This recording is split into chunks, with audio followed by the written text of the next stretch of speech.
오늘도 주의 말씀으로 풍성한 은혜를 누리는 하루 되기를 바랍니다. 요한복음 16장 16절에서 24절 말씀으로 너희 기쁨이 충만하리라 말씀 묵상하겠습니다.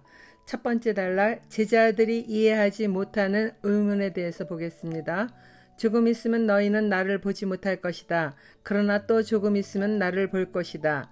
그의 제자 가운데서 몇몇이 서로 말하였다.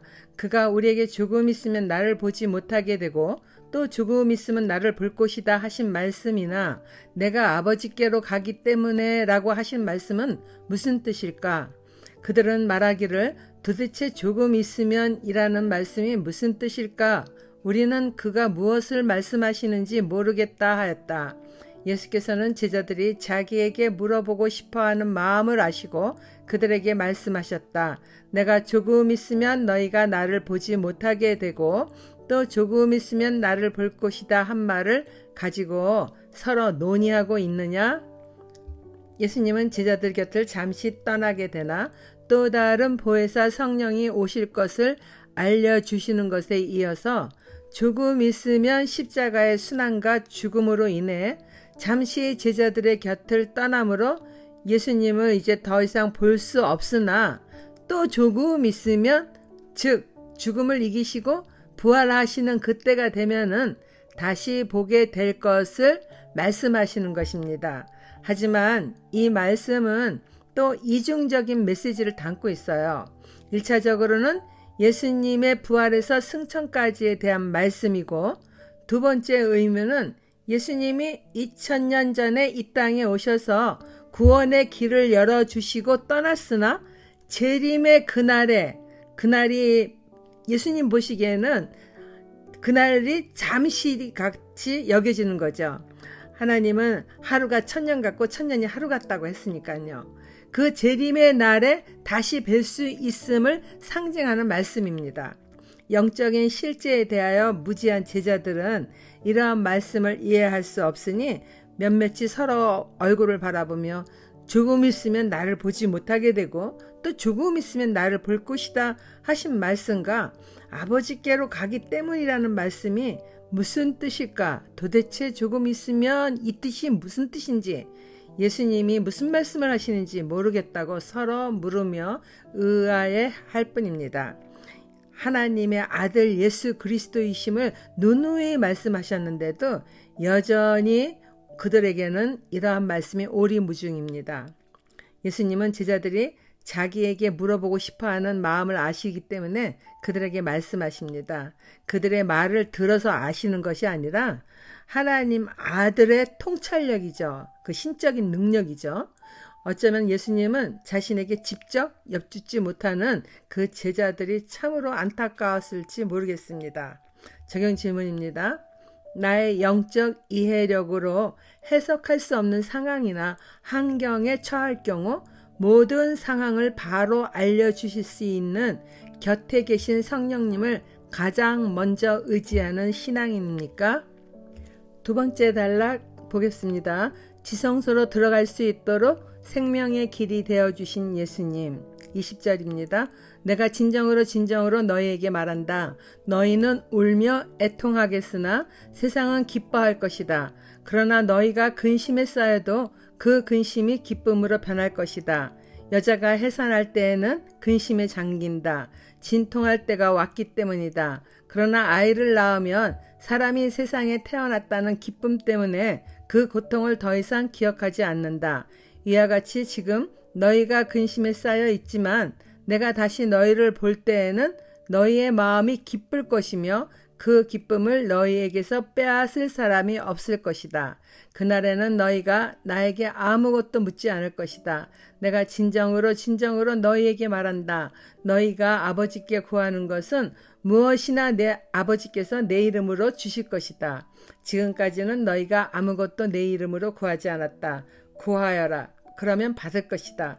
그래서 너희의 기쁨이 넘치게 될 것이다. 제자들이 예수님이 하신 말씀을 이해하지 못한 채 서로 물어보면서 여전히 그 의미를 알 수 없어 하니 예수님은 잠시 후면 자신이 붙잡혀 갈 것이고 그때가 되면은 제자들이 애통하며 근심에 쌓일 것에 대한 말씀을 미리 알려주십니다. 그러나 지금까지 모든 말씀을 이해하지 못하는 제자들이 어찌 이 말씀을 알아듣겠습니까? 그렇지만 예수님은 제자들이 애통하고 근심하다가 그 근심이 성령이 오셔서 깨달음을 주실 때는 기쁨으로 변할 것이라고 말씀하십니다. 그러한 것은 마치 여자가 해산할 때 진통으로 인해 근심에 잠기나 아이가 세상에 태어나면은 그 기쁨으로 고통은 더 이상 기억하지 않는 것과 같다고 말씀하십니다. 그러나 제자들은 여전히 예수님의 말씀이 마치 풀지 못하는 수수께끼처럼 어려울 뿐입니다. 우리들도 누군가에게 복음을 전할 때 어려운 일들이 더 많이 있을 때가 있어요. 그러나 우리가 전하는 그 복음을 듣고 영원히 구원되어서 하나님께 돌아오는 것을 우리가 보게 되면은 그 기쁨이 세상 그 어떤 기쁨보다도 더 크고 더 즐겁다는 것을 경험한 분들은 다 아는 일이잖아요. 제자들이 말씀을 깨닫지 못하는 이유는 예수님을 따라다니며 그들이 기대하고 바라보는 것과 예수님이 구속의 은혜를 온 인류에게 나누어 주고자 이 땅에 오신 하나님의 뜻과 다르기 때문입니다.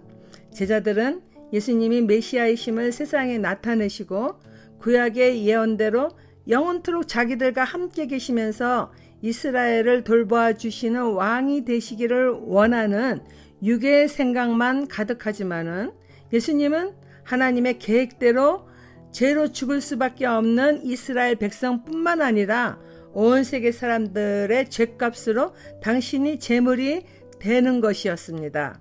제물로 죽음을 겪게 되나 처음 부활의 열매가 되어 주셔서 우리 모두에게도 부활의 기쁨을 주시는 일을 성취하시고자 이 땅에 오신 것입니다. 제자들이 바라고 기대하는 것과 예수님이 진정 우리를 위해서 베푸시는 구원의 은혜가 이렇게 전혀 다르니까 아무리 예수님이 여러 번 말씀하셔도 제자들의 귀에는 들리지도 깨닫지도 못하는 것이죠. 예수님은 잠시 후면 고난을 맞게 될 제자들에게 고난 뒤에 기쁨이 있음을 강조하십니다. 성령께서 오셔서 함께 하시는 기쁨은 세상 그 누구도 빼앗을 사람이 없다는 것이에요. 예수님이 구속사역을 완성시키신 뒤 성령이 오셔서 예수님의 모든 말씀이 기억되고 깨달아지는 그때에는 확실한 믿음의 도를 알게 되니 모든 필요를 하나님께 담대히 구하고 그 모든 것을 받게 될 것입니다. 이스라엘 백성은 하나님께로 나아갈 때는 대제사장을 통하지 않고는 이때까지는 아무도 나갈 수 없었어요. 그러니 제자들은 자신들이 하나님께 무엇을 구한다는 것은 상상도 할 수 없는 일이었잖아요. 그런데 예수님이 이렇게 지금 말씀하시는 거예요. 그들의 율법으로는 거룩한 하나님의 얼굴을 보면은 죽음을 면치 못하는 것이지만은 심지어 대제사장도 스스로 속죄하지 않은 채 지성소에 들어갈 경우에는 그곳에 임재하신 하나님으로부터 심판을 받아서 죽음을 당하기도 했잖아요. 그들이 지성소에 들어가는 날에는 발목에 소리나는 방울을 차고 들어갔습니다.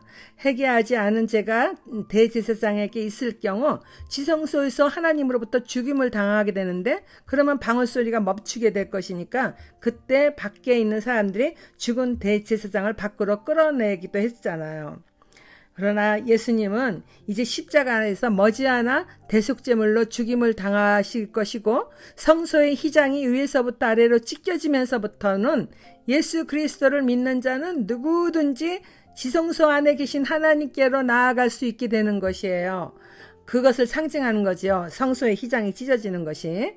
그 시간부터 예수 그리스도를 믿는 자는 누구든지 이제 하나님께 무엇이든지 구할 수 있게 됩니다. 직접 구하는 거예요. 대제사장을 통해서가 아니라 예수님이 생명의 길이 되어 주셔서 제자들뿐만 아니라 온 세계 믿음의 사람들이 예수님의 이름으로 구하는 것마다 하나님은 예수님의 이름 때문에 이제 들어주신다는 말씀입니다. 예수님을 믿음으로 믿는 우리 모두가 거룩한 대제사장이 되어 하나님께 무엇이든지 구할 수 있는 자격이 주어진 것입니다. 적용 질문입니다. 예수의 이름으로 기도하는 특권을 매 순간 누리고 있습니까? 내가 오늘 주의 뜻을 따라 기도해야 할 대상이나 이름 무엇입니까? 기도하겠습니다. 하나님 아버지, 예수님을 통하여 하나님께로 직접 나아가 무엇이든지 구할 수 있는 기도의 특권을 주셔서 감사합니다. 생명의 길이 되어주신 예수님의 이름으로 하나님의 나라를 위하여 중보하여 기도에 응답받는 즐거움을 누리며 살기를 예수님 이름으로 기도드립니다. 아멘.